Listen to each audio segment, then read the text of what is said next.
With submission, faith, and patience, you conveyed the noble message, brought us light through your guidance. Peace be upon you, my beloved. Ya Habibi, Ya Muhammad, Ya Nabi, salam alayka. Ya Rasul, salam alayka. يا حبيب سلام عليك صلوات الله عليك يا نبي سلام عليك. إن الحمد لله نحمده ونستغفره ونستعينه ونستهديه ونتوب إليه ونتوكل عليه ونعوذ بالله من شرور أنفسنا ومن سيئات أعمالنا. من يهده الله فهو المهتد ومن يضلل فلن تجد له وليا مرشدا. وأشهد أن لا إله إلا الله وحده لا شريك له وأشهد أن سيدنا وإمامنا وقدوتنا وقائدنا إلى الحق محمد بن عبد الله حبيب الله وعبده ورسوله وخليله وصوفيه ومصطفاه. اختاره الله سبحانه وتعالى ليكون لكم وللبشرية بشيرا ونذيرا، فبلغ الرسالة وأدى الأمانة ونصح للأمة وكشف الغمة وجاهد في الله حق جهاده حتى أتاه اليقين. اللهم فصل وسلم وزد وبارك على محمد وعلى آل محمد كما صليت وسلمت وباركت على إبراهيم وعلى آل إبراهيم من الصالحين في العالمين إنك حميد سميع مجيد. أما بعد فإن أصدق الحديث كتاب الله وخير الهدي هدي محمد رسول الله وشر الأمور محدثاتها وكل محدثة بدعة وكل بدعة ضلالة وكل ضلالة في النار. أيها الأحبة، أحييكم بتحية الإسلام وتحية الإسلام السلام. السلام عليكم ورحمة الله تعالى وبركاته. Nous avons samedi dernier abordé le sujet de l'islam et la modernité, et aujourd'hui, Inch'Allah, pour aller dans le même sens et pour aller dans le sens de la compréhension authentique de l'islam, puisqu'on parlait de shi'ar tout à l'heure dans les chants que les frères nous ont offert, c'est la compréhension de l'islam authentique qui est le drapeau, l'étendard de ce chapiteau. Et pour aller dans ce sens, on a choisi de parler de la foi face au matérialisme. Comment garder la foi dans un monde où, justement, c'est les paillettes qui règnent. Et je vais commencer par vous bousculer un peu. C'est que nous sommes tellement dans les paillettes que même les conférences, c'est la personne qui passe le plus à la télé ou qui est le plus vue sur Internet qui va attirer le regard des gens, mais ce n'est pas forcément le plus savant que l'on vient écouter ou pas, parce que d'après tout, c'est encore une fois dans l'ère du temps que d'écouter en quelque sorte ce que nous disent d'écouter les médias. La notion de prendre le temps d'écouter, de chercher à apprendre, tout est devenu consommation, tout est devenu produit de consommation. Même la foi est en train de devenir un objet de consommation. Et c'est justement parce qu'il n'y a plus de foi, mais il y a au contraire un matérialisme, c'est-à-dire en fait qu'on n'est plus maître de nous, mais c'est le monde qui nous entoure, qui nous dicte notre façon à nous de voir les choses. ذهبت عنا الحرية، حرية الفكر، la liberté de penser، حرية التحرك، liberté de mouvement. هذه الحريات وأنواعها كلها، toutes ces sortes de liberté ذهبت عنا أو سرقت منا أو سلبت واختلست. Elles ont été détournées, toutes ces libertés, pour faire de nous, eh bien, toujours pour revenir au chant qui était chanté ici, on est devenu comme des djumdjuma, des crânes vides, malheureusement, dans lesquels il n'y a pas la lumière de la foi, qui au fond n'a rien d'autre que la liberté. La foi est liberté par définition, et c'est ce que nous allons essayer dans ce petit laps de temps qui nous est imparti de développer. Qui dit foi dit obligatoirement le contre-pied du matérialisme. Mais venez ensemble définir c'est quoi la foi, c'est quoi le matérialisme? Et nous allons tout de suite nous rendre compte que c'est deux choses qui ne font pas du tout bon ménage. Soit on est dans le matérialisme, soit on est dans la foi, mais on ne peut pas être dans les deux à la fois. Soit on est matérialiste, et dans ce cas, qu'est-ce qui se passe? Dans ce cas, on est sous la domination de ce qu'Allah subhanahu wa ta'ala a dit ou a appelé la'ibun wa lahu. Jeu et distraction, jeu et passion. Et l'autre versant, j'ai envie de dire, de la chose, c'est d'être dans la foi. Et quand on est dans la foi, on est justement dans ce qu'on appelle al-hurriya. Je sais qu'en Occident, notamment à partir des Lumières, on oppose liberté et foi. On n'arrive pas à concevoir que dans la liberté, que dans la foi, il y ait la liberté. Mais on ne voit la liberté, ici, depuis ces temps-là, qu'à travers le prisme de quoi? À travers le prisme de la consommation, le prisme de faire ce dont on a envie. En gros, c'est ça être libre maintenant.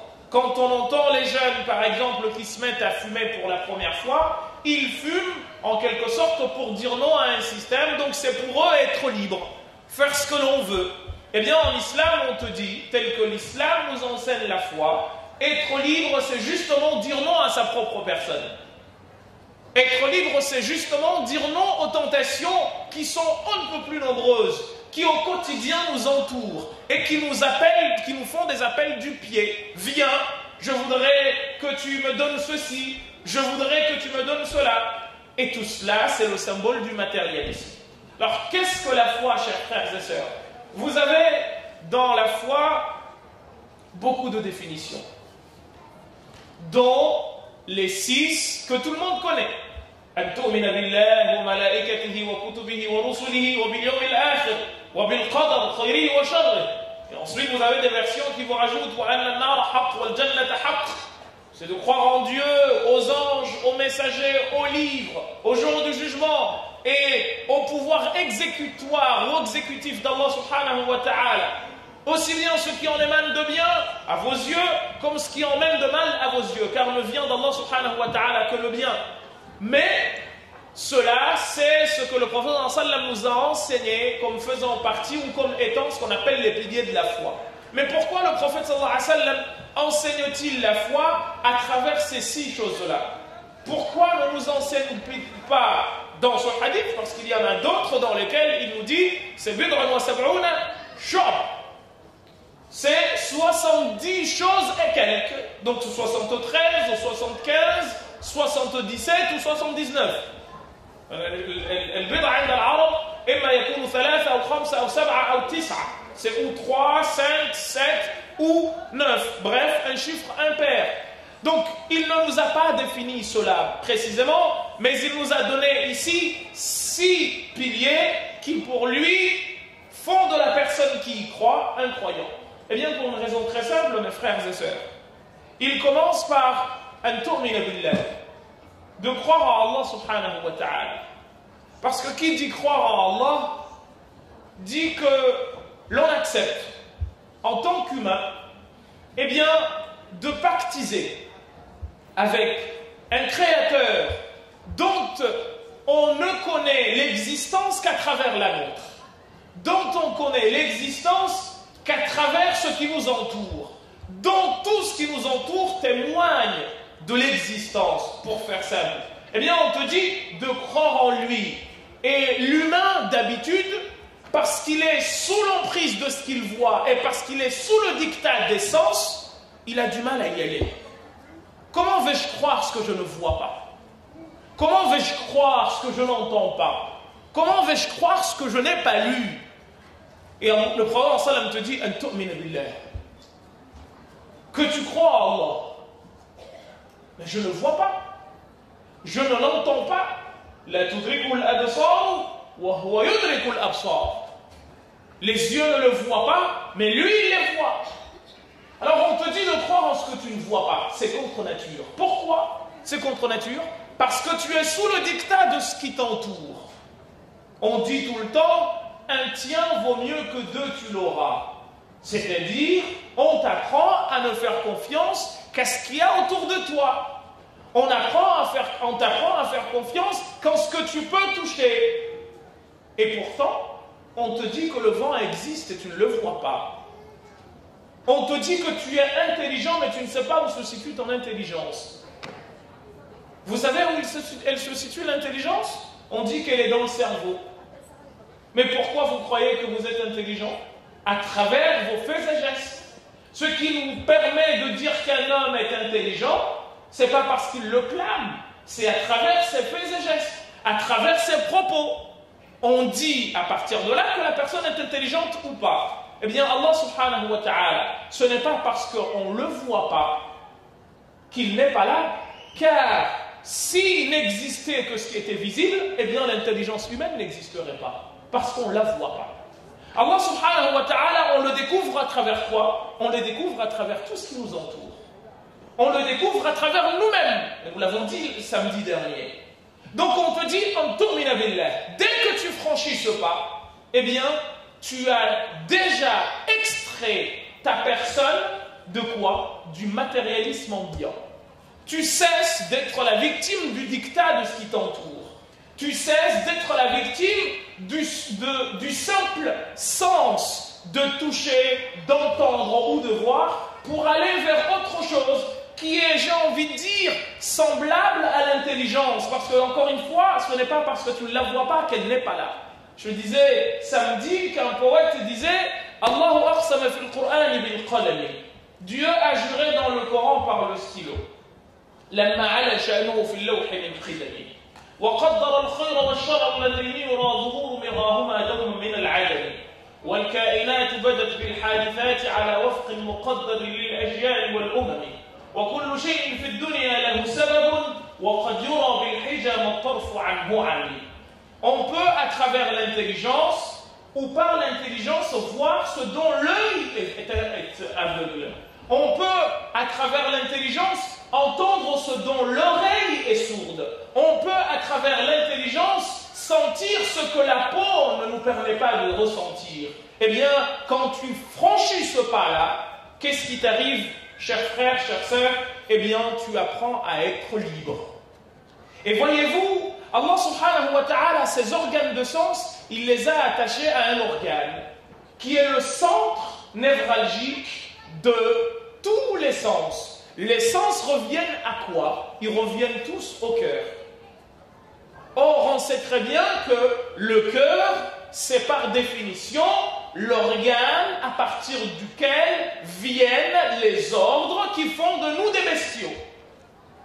Parce que l'animal, il est pourvu d'un cœur comme toi. Même l'arbre, il sent. Il y a même des plantes qui réagissent au mouvement. Donc si c'était seulement cela, ce serait très simple. Étant donné que le cœur est ce qui fait justement que les gens aujourd'hui bougent, et l'humain a toujours été ainsi, eh bien en disant Amantu billah, eh bien je dis non au dictat de celui-ci. Je ferme complètement la porte à tous les ordres pouvant venir de celui-ci. Et c'est pour cette raison qu'Allah subhanahu wa ta'ala parle à deux reprises dans le Coran du cœur libre. Vous avez soit ce qu'on appelle al-nafsul mutma'inna, vous avez soit ce qu'on appelle al-qalbu as-salim. Allah subhanahu wa ta'ala, qu'est-ce qu'il vous dit aujourd'hui, le jour du jugement? Il nous dit يَوْمَ لَا يَنْفَعُ مَالٌ وَلَا بَنُونَ إِلَّا مَنْ أَتَى اللَّهَ بِقَلْبٍ سَلِيمٍ. ما هو القلب السليم? C'est quoi le cœur apaisé qui ce jour-là sera utile? C'est un cœur libre. C'est un cœur qui a su dire Amantu billah. C'est un cœur qui a donc su orienter les sens vers le créateur de ces sens et non les orienter vers des choses qui leur ressemblent, des créatures comme eux. Et à un autre moment, il vous dit Ya ayyatuha an-nafsul mutma'inna, ô toi cœur apaisé, irji'i ila rabbiki radiyatan mardiyah. Voyez-vous les deux, Allah en parle avec quoi? Il en parle avec grandeur. Il en parle avec, avec des qualificatifs nobles. Âme apaisée, cœur bon, un bon cœur, un cœur qui est dépourvu, salim. Ay, osbira alayhi salamul iman. La paix de la foi il en a été imprégné et pour cette raison il est devenu libre. Mais le cœur qui lui, comme dit Dieu dans Sourate Al-Kahf, وَلَا تُطِعْ مَنْ أَغْفَلْنَا قَلْبَهُ عَنْ ذِكْرِنَا وَاتَّبَعَ هَوَاهُ وَكَانَ أَمْرُهُ فُرُطًا. Ne suis pas celui dont le cœur, eh bien, est justement, au lieu de guider vers le créateur d'essence, va au contraire vers ceux-ci en leur donnant tout ce dont ceux-ci ont besoin et ce faisant en devenant l'esclave de ce qui les entoure. Voilà, le prophète sallam, Dieu lui dit, n'obéis pas à celui dont le cœur est accaparé par autre chose, et qui ce faisant a suivi ses passions, et le résultat est quoi? Dites-moi, frères et sœurs, qui de tous ceux qui ont goûté à ce bas monde ont dit un jour, j'ai tout eu, je suis content, je ne désire plus? Vous avez déjà entendu quelqu'un dire cela? Wallahi lam yahdus marra. Ça ne s'est jamais produit. Et je vais vous faire une confidence que vous connaissez sans doute. Adam alayhi salam, كما جاء في الحديث أراه الله سبحانه وتعالى أرواح أبنائه كلها. Dieu lui a montré les âmes de tous ses enfants. فرأى منها روحا قدر لها 60 سنة. Il a vu dans les âmes de ses enfants l'âme d'un de ses enfants pour qui Dieu a prévu 60 ans.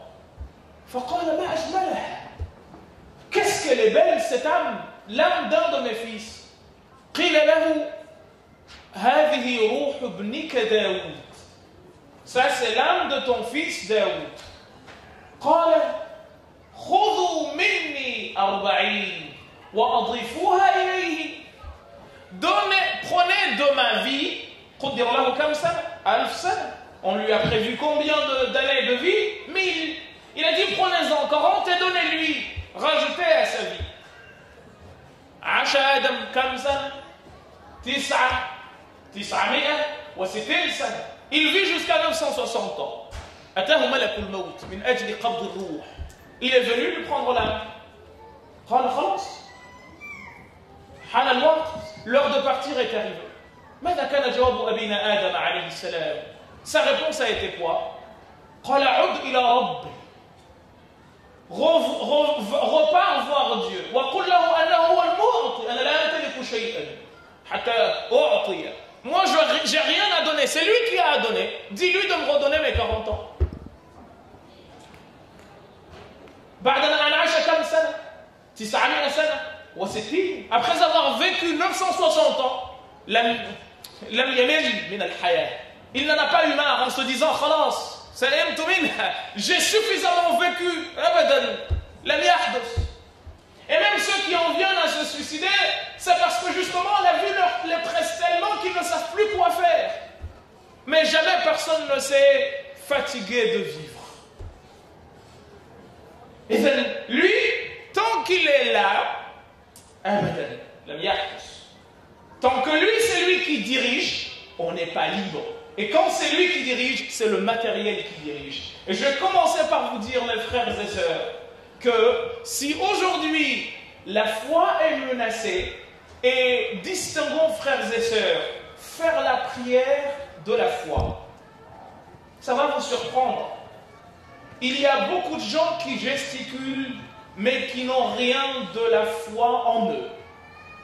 Et malheureusement, c'est ce dont nous sommes victimes aujourd'hui. Al-Imam al-Ghazali, Abu Hamid, Ahmed ibn Muhammad al-Ghazali, quand il a écrit Ihya Ulumuddin, vous savez pourquoi il l'a écrit? C'est parce qu'il estimait que les gens, quand ils faisaient la prière, ils faisaient seulement des mouvements. Mais راحت روح الأعمال, l'âme des pratiques est partie.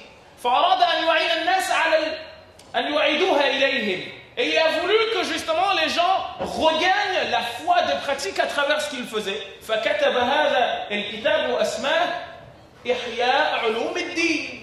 Je vais participer à la revivification des sciences religieuses. حتى تعود إليها روحها. Jusqu'à ce que l'âme de ces sciences leur revienne.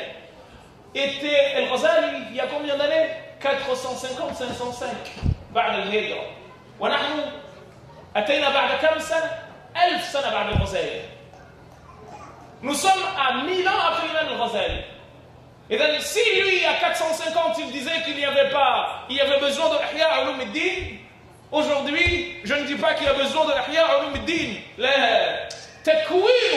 On doit les recréer. On va à la mosquée.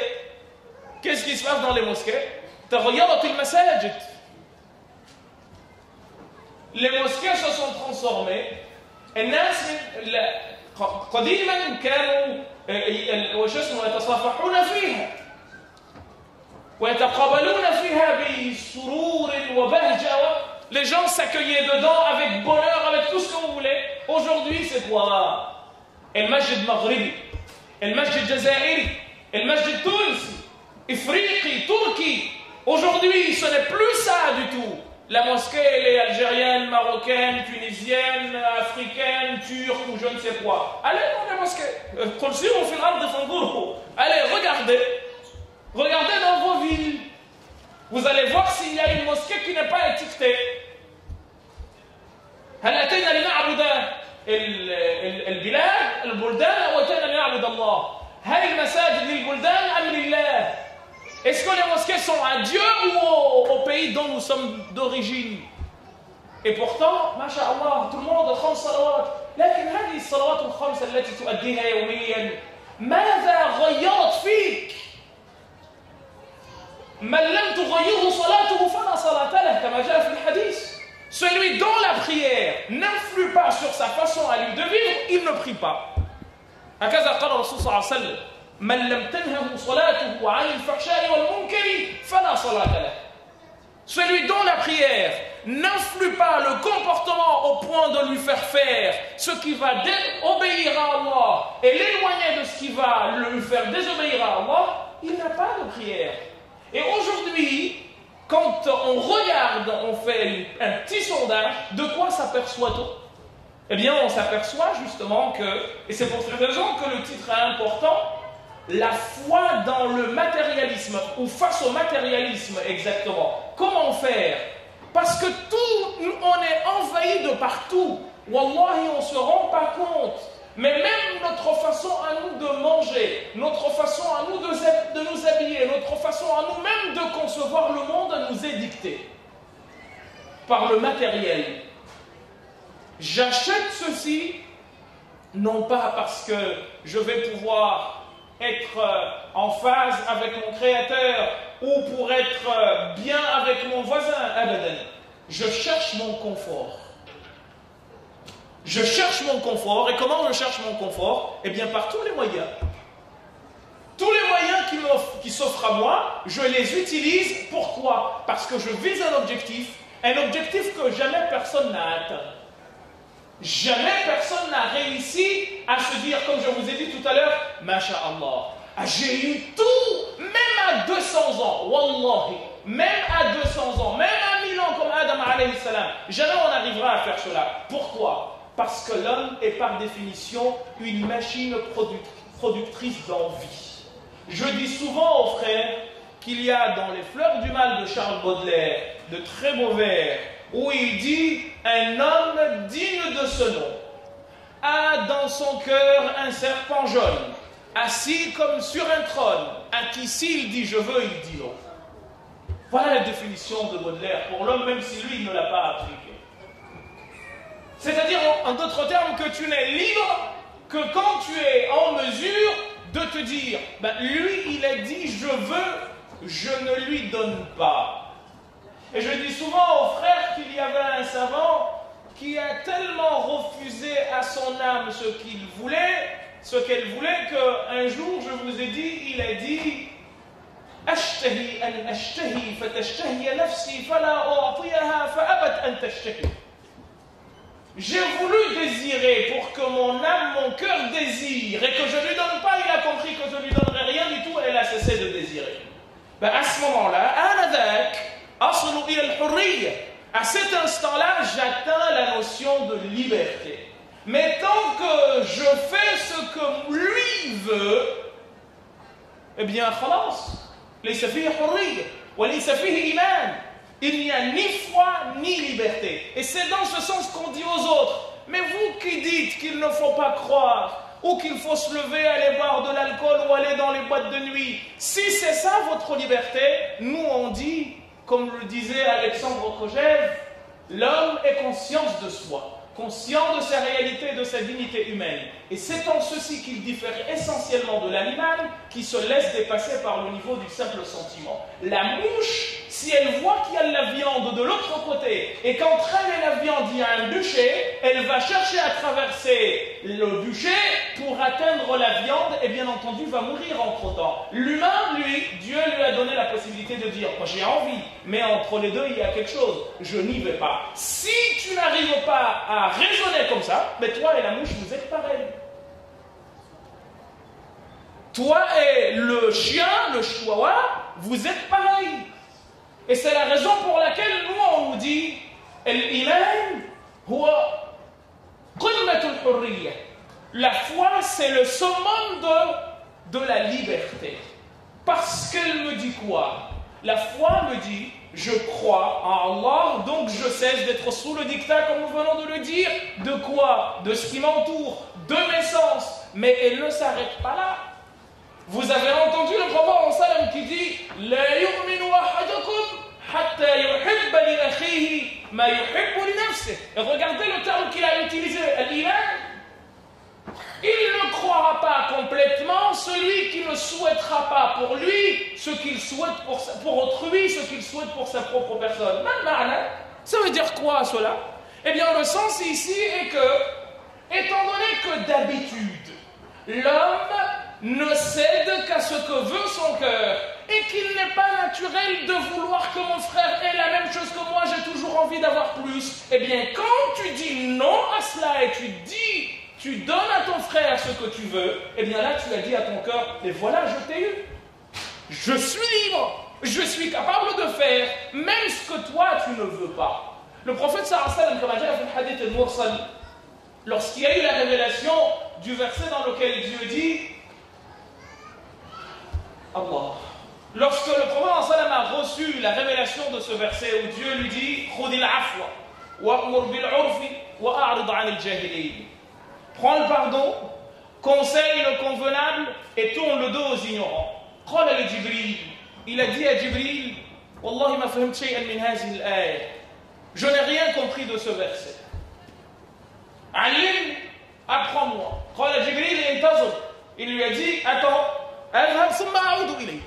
Je vais demander, ensuite je reviens à toi. عاد جبريل إلى الرسول صلى الله عليه وسلم بعدما أن تعلم معنى الآية, après avoir appris le sens du verset. قال إن ربك يأمرك بثلاثة. Ton Seigneur t'impose trois choses. Lesquelles sont-elles ces trois choses-là? Il lui dit خذ العفو, la première chose. وأمر بالعرف, deuxième. وأعرض عن الجاهلين, il lui a dit أن تعطي من حرمك. Donne à celui qui hier avait la possibilité de te donner et il a dit je ne te donne pas. وهذا أمر غير طبيعي لا ترتضيه النفس. L'âme n'est pas d'accord. Pourquoi? لأن النفوس كما قالت أمنا عائشة رضي الله عنها وارضاها جبلت على حب من أحسن إليها وبغض من أساء إليها. Les âmes sont faites pour détester quiconque leur veut du bien et aimer leur veut du mal et aimer quiconque leur veut du bien. C'est ça la définition de l'homme, comme dit Aïcha. Mais si tu dis, celui-ci m'a voulu du mal, mais hier il ne voulait pas me donner, moi aujourd'hui, je lui montre que je ne suis pas sous la domination de mon cœur comme lui il est, en faisant quoi? En allant dans son sens, tiens mon frère. Ça c'est un acte que beaucoup de gens n'arrivent pas à faire. Et c'est pour cette raison que vous avez la zakat, qui fait partie des piliers de l'islam. لأن الزكاة إيش؟ أنت حينما تنفق من جيبك شيئا تظن أن الشيء ينقص. Quand tu donnes quelque chose de ta poche, tu penses que ça se termine. C'est fini, ما فيش. Alors que الزكاة عند العرب النماء, c'est l'augmentation. Donc c'est contre nature que tu dises à ton âme, mais ce que tu donnes, là ça augmente. Lui, l'âme, elle dit non, le cœur il dit non, mais comment ça? Je donne et ça augmente? Non. Pourquoi ça augmente? Parce que tu as fait le pacte avec ton Créateur de croire en lui et de laisser la foi en lui dominer et diriger ton cœur et non l'inverse. Et bien, tu te dis pas, oh là là, moi je me suis réveillé à 4 heures du matin, j'ai été travailler, j'ai gagné cet argent. C'est moi qui l'ai gagné. Tu dis non, non, non, non, non, non, non. Cet argent, si j'ai pu le gagner, c'est toi, ya Rabbi, qui a voulu que je l'ai. إذن وجهت وجهي لك يا رب.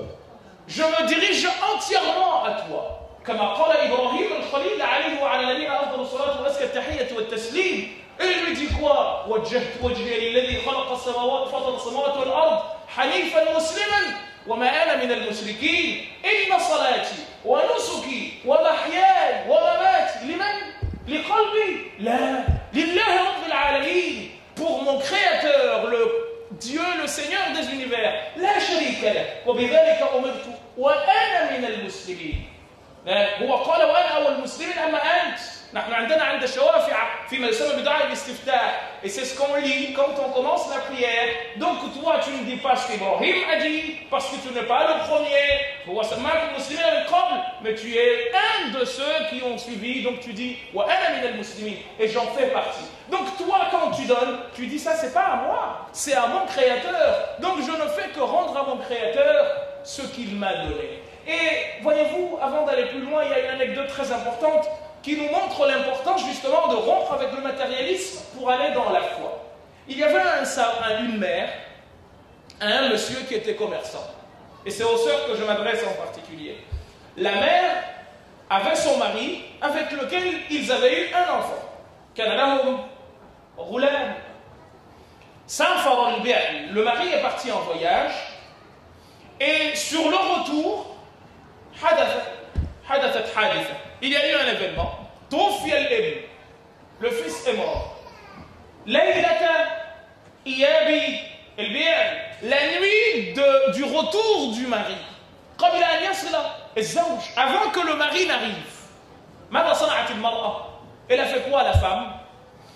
Elle s'est dit, qu'est-ce que je vais pouvoir faire à mon mari? Et suivez bien l'histoire parce qu'elle résume tout ce que nous disons là. La femme dit, mais comme disait le prophète, lillahi ma a'ta wa lillahi ma akhas. Appartient à Dieu ce qu'il donne et lui appartient également ce qu'il prend. Alors elle s'est dit, si je me mets à crier, si je déchire mes habits, est-ce que je vais pouvoir faire revenir mon fils à la vie?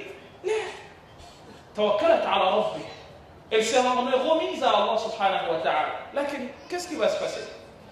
لم تخبر أحدا بموت ابنها وتخيلوا آلام الأم التي توفي له ولد.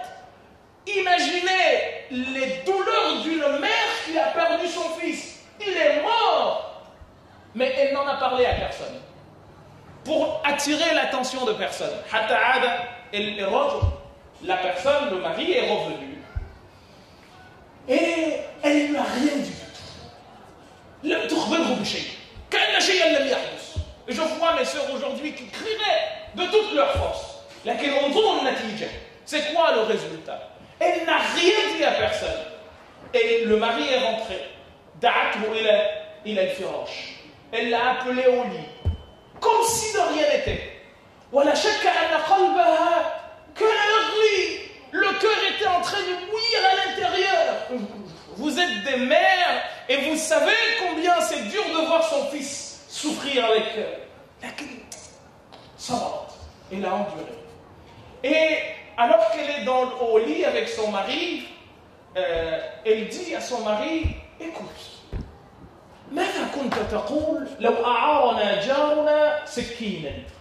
qu'est-ce que tu dirais si notre voisin nous prêtait un couteau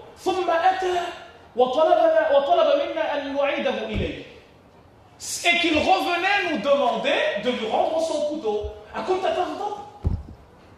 Est-ce que tu te fâcherais? Comment j'aurais pu me fâcher alors que ce n'est pas à nous mais c'est à lui? Elle a dit, notre fils est mort. Il n'est pas de nous, il vient d'Allah. Comme Dieu nous l'a donné, il nous l'a repris. Et vous savez quoi?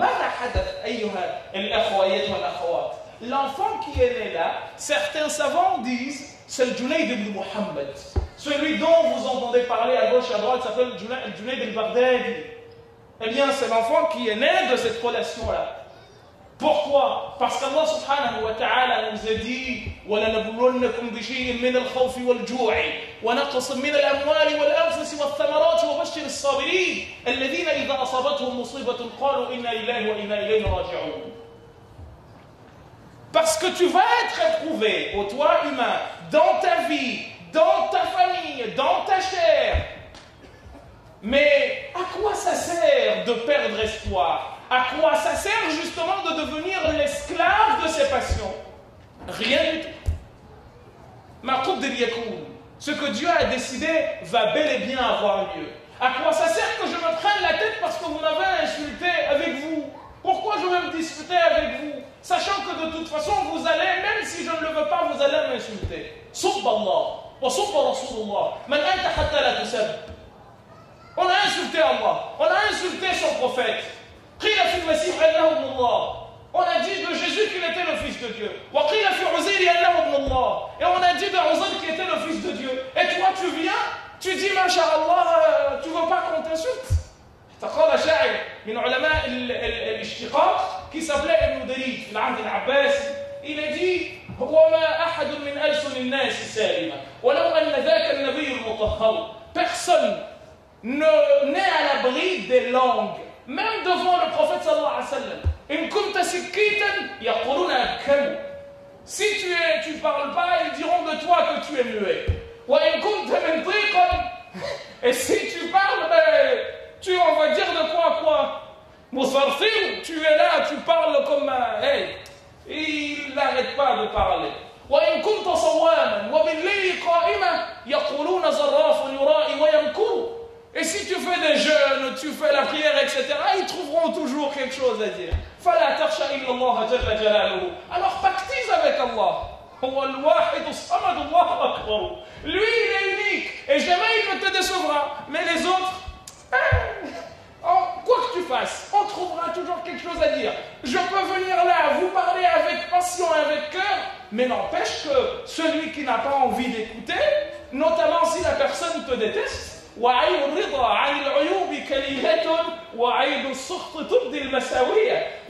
l'œil qui aime, jamais il ne voit les défauts. Mais l'œil qui déteste, même quand les défauts n'existent pas, il les crée.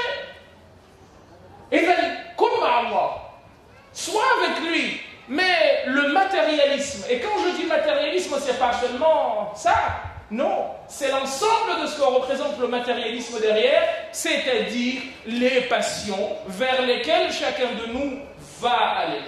Le forum se termine, mes frères et sœurs, mais que chacun de nous, comme tous les jours, se fasse le bilan de sa vie, mais également de ces 3 jours que nous avons, ou 4 que nous avons pensé ensemble. Est-ce que nous sommes venus ici consommer? Combien nous avons consommé? Est-ce que notre état a changé? Combien de fois tu as mangé? Et combien de fois tu t'es rassasié? Est-ce que tu t'es rassasié une bonne fois pour toutes, de manière à ne plus jamais avoir besoin de manger? Tu as consommé. mais tu as consommé jusqu'à atteindre le summum de la consommation, jusqu'à te dire non, là c'est bon, khalas, abadan. Mes frères, il y avait un monsieur qui s'appelait Abu Tayyib al-Makki, il a écrit un livre qu'il a intitulé قوت القلوب. فأمتنا اليوم في حاجة إلى قوت القلوب أكثر من حاجته إلى قوت الأجساد. Aujourd'hui, notre communauté a davantage besoin de nourrir ses esprits et son cœur que de nourrir quoi? Que de nourrir les corps. انظروا إلى العالم اليوم. Regardez le monde aujourd'hui.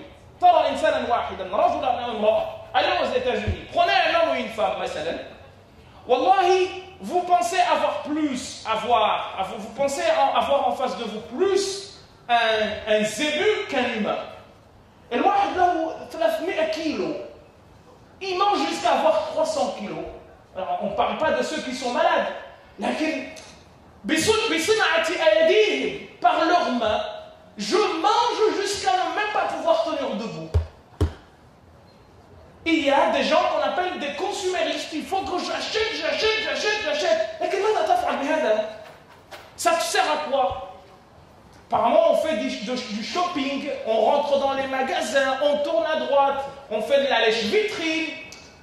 Et si tu faisais de la lèche-livre, ce serait encore mieux. Au lieu de faire de la lèche-vitrine, fais de la lèche-livre. Lis. Vous avez déjà entendu quelqu'un qui est tombé malade pour avoir lu? Wallahi ma hadith. Vous avez déjà entendu quelqu'un qui est tombé malade parce qu'il a été à prendre? Wallahi ma hadith. Ça n'a jamais eu lieu. Mais comme dit l'écrivain français du 19e siècle, l'auteur de la comédie humaine, Balzac, dans La peau du chagrin, ben en fait, ce livre-là, c'est la métaphore de la vie.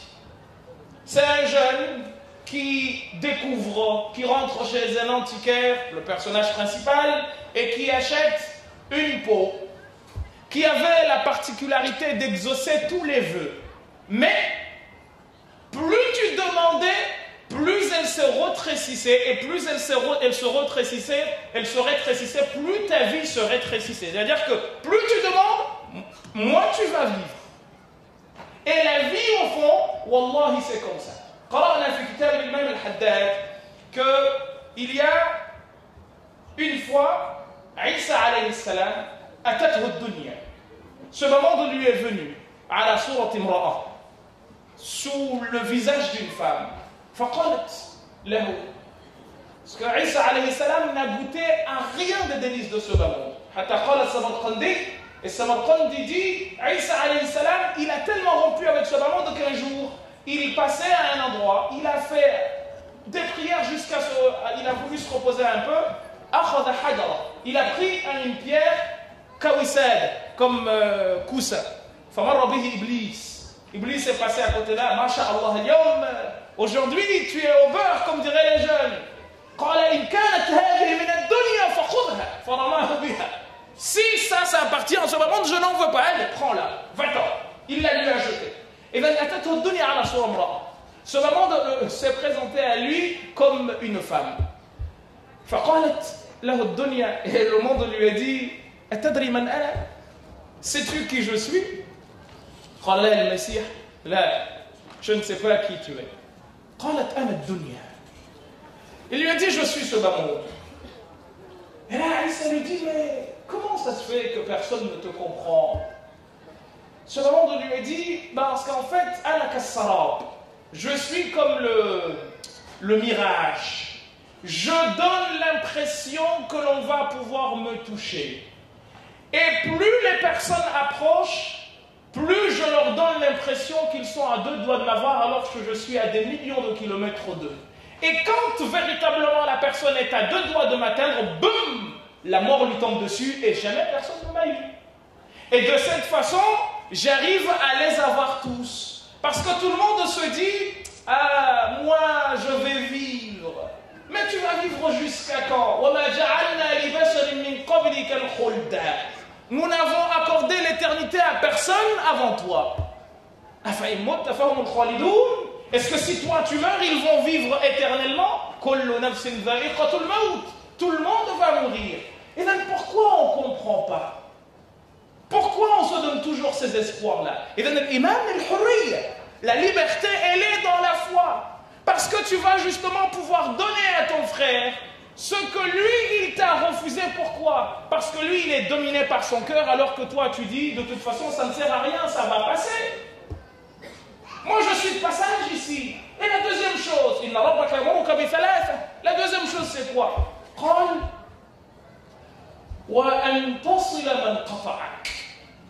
Je vous invite à regarder autour de nous tous. Qui est-ce qui n'a pas de problème avec son frère, sa soeur, son voisin, son père, sa mère? Wallahi, je pourrais, c'est sûr et certain. Sûr et certain, nous tous avons des problèmes avec nos voisins, avons des problèmes avec ceux-ci, ceux-là. Mais c'est impossible que nous n'ayons pas de problème. Mustahil. Vous savez pourquoi? Pour une raison très simple. C'est, en fait, j'attends de toi que tu me donnes quelque chose. Mais tu ne peux rien me donner, mon frère. Je ne devrais rien attendre de toi. Parce que c'est lui qui donne. Qui suis-je, toi? T'étais quoi? T'es rien. La saïd la wasil. Tu n'as qu'un objectif que Dieu va utiliser pour me faire parvenir ce qu'il veut. Comme moi, je ne suis qu'un moyen que Dieu va utiliser pour te faire parvenir ce qu'il a envie qu'il t'arrive. Mais ce n'est ni vous, ni personne d'autre qui pouvait me faire du bien si Dieu ne veut pas que le bien m'arrive. Huna yakmunu al-iman. Là, on est dans la foi. Wa huna takmunu al-hurriya. Et là, on est libre. Parce que je ne réfléchis pas pour vous plaire, je ne réfléchis pas pour plaire à X ou Y, je réfléchis pour plaire à mon Créateur. Et à ce moment-là, Wallahi ana hur. À ce moment-là, je suis libre. Pourquoi? Parce que le prophète sallallahu alayhi wa sallam nous a appris, et la vie nous a appris la même chose. Que tu ne craignes pas pour Allah. Lui, Farid, il va me dire, mais Mohammed, tu as dit telle chose, ou les gens vont... si on dit quelque chose sur toi, mais on en a dit, dès lors que tu sais que tu es en bonne relation avec lui, mais le reste, ça ne devrait pas du tout te traverser la tête, et à ce moment-là, tu es libre parce que tu n'es soumis à personne. Celui qui a voulu se rompre avec toi, c'est pas évident. Tu m'as fait du mal, mais je viens te voir et je te dis, mon frère, pardonne-moi. Abu Bakr as-Siddiq, il a eu une incompréhension avec Omar ibn Khattab. Et Omar ibn Khattab s'est fâché et comme s'il avait claqué la porte au nez d'Abu Bakr. Omar il a reconnu ce qui s'est passé. Mais qu'est-ce qu'Abu Bakr a fait? Omar a couru vers le prophète pour aller lui dire, j'ai commis une bêtise énorme. Abu Bakr, on va voir le prophète et lui dit, non, c'est pas lui qui a commis la bêtise, c'est moi qui ai commis la bêtise. Mais regardez le raisonnement. Où se situe-t-il ici, là? Et c'est pour cette raison que le prophète sallallahu alayhi wa sallam nous dit dans un hadith, que Dieu accorde la miséricorde qui est la sienne, quelqu'un qui est, de toute façon, il est bon, il est pardonneur dans toutes les situations.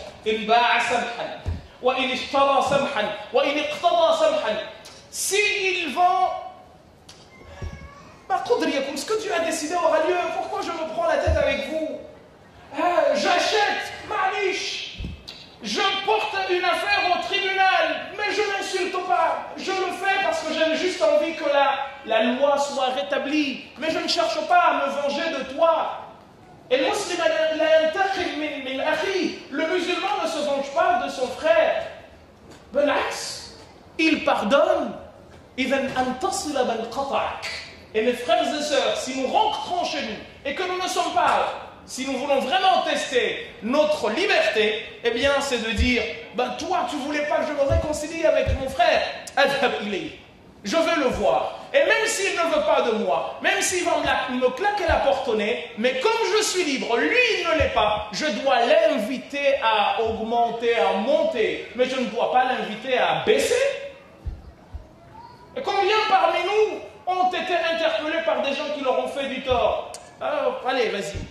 Tu m'as fait du tort hier, aujourd'hui, non, c'est fini. Est-ce que tu veux qu'Allah fasse la même chose avec toi le jour du jugement? Parce que tu lui en as fait de toutes les couleurs. Et des péchés, t'en as jusqu'à je ne sais pas quoi faire. T'en as à tirer l'arigot.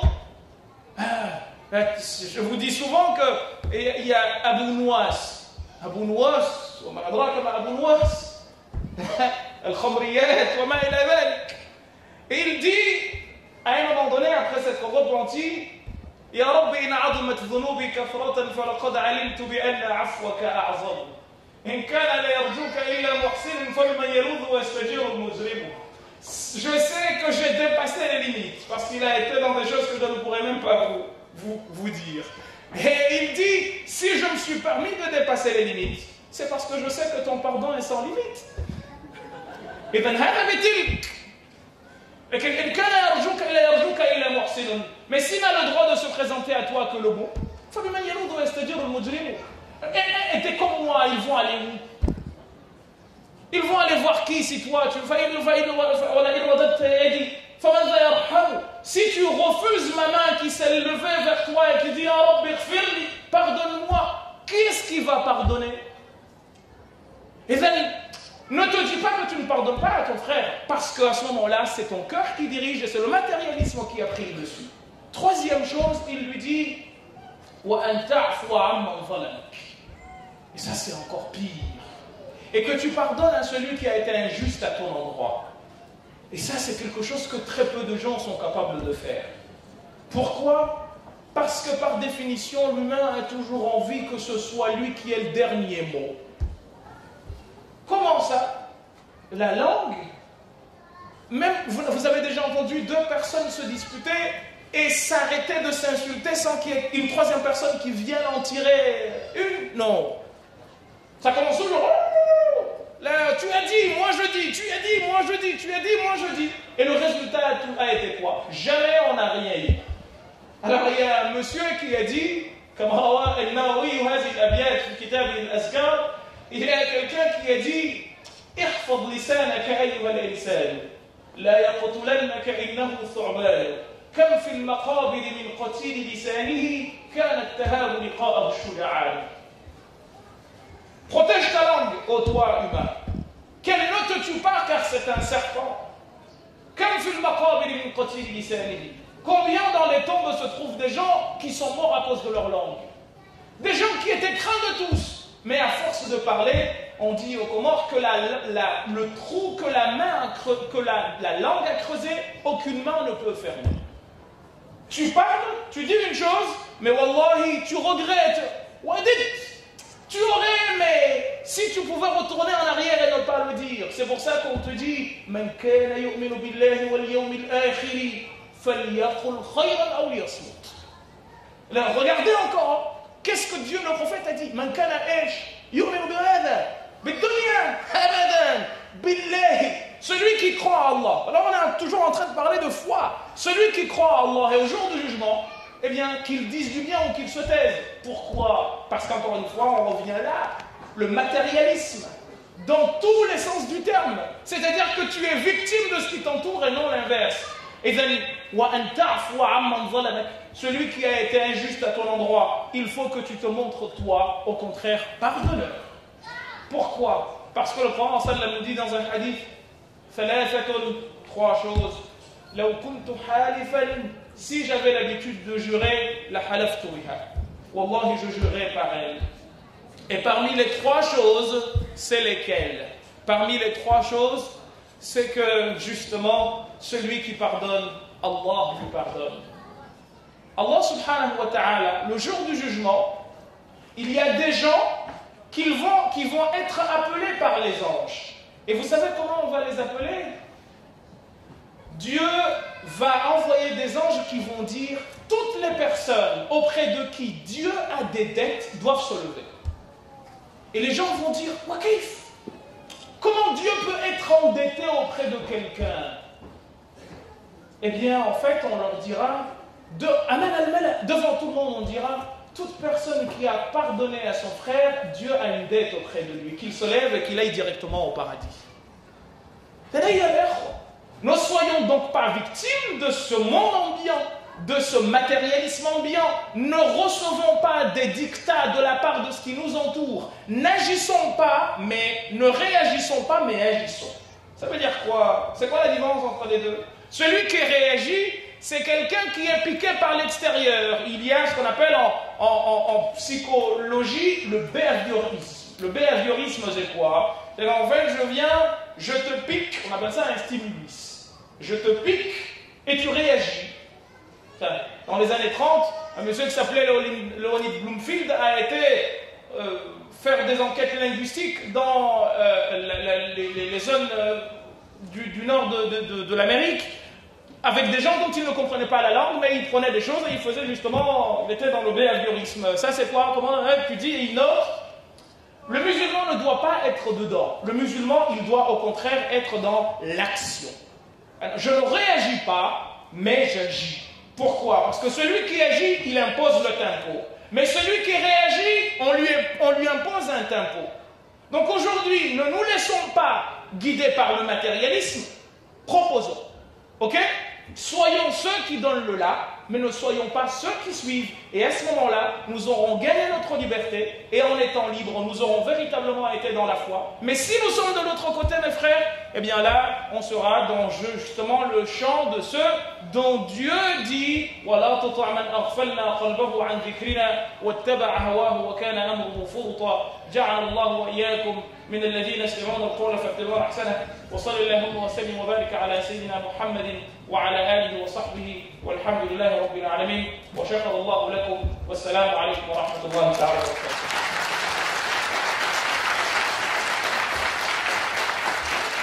D'accord, je vous ai promis, on s'en lâche pas d'écouter notre frère Cheikh Mohamed Bazrafi. Je vous invite vivement à consulter son site internet. Vous avez toutes ces conférences. Inch'Allah, Inch'Allah, you'll find your way.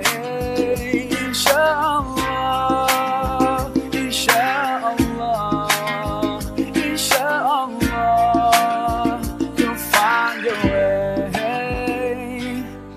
Every time you commit one more mistake, you feel you can't repent and that it's way too late.